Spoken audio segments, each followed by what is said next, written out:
You guys, I'm not gonna lie, making this paint palette took much longer than I was expecting, but let's get into the process.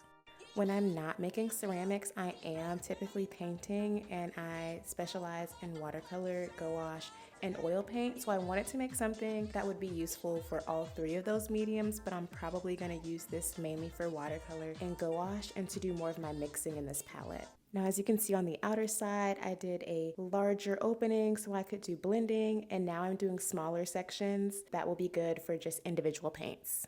And of course, with a paint palette, I would need somewhere to sit my brushes. So as you can see, I'm working on a brush holder. And for this one, I wanted to make kind of an inchworm so I could sit my paint brushes in between the little rivets that I'm making right now.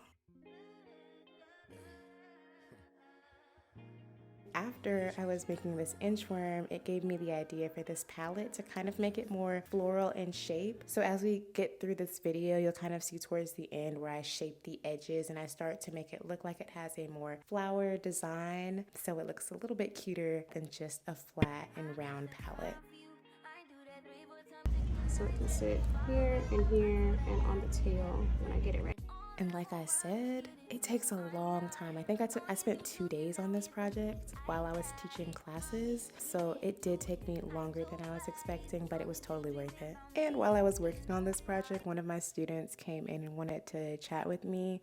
So we had such a funny conversation. I work with kids during the summer, and honestly, they say the wildest things. I'm learning about like Italian brain rot and other things that just do not apply to my age demographic. So they're always enlightening me with what's going on in their world.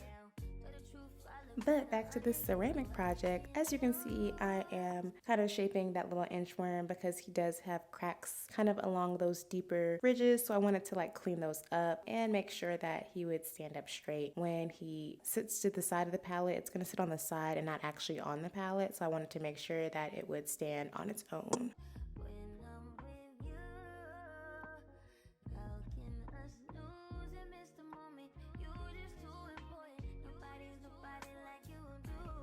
And as you can see, I started to shape that so it looks more like a flower.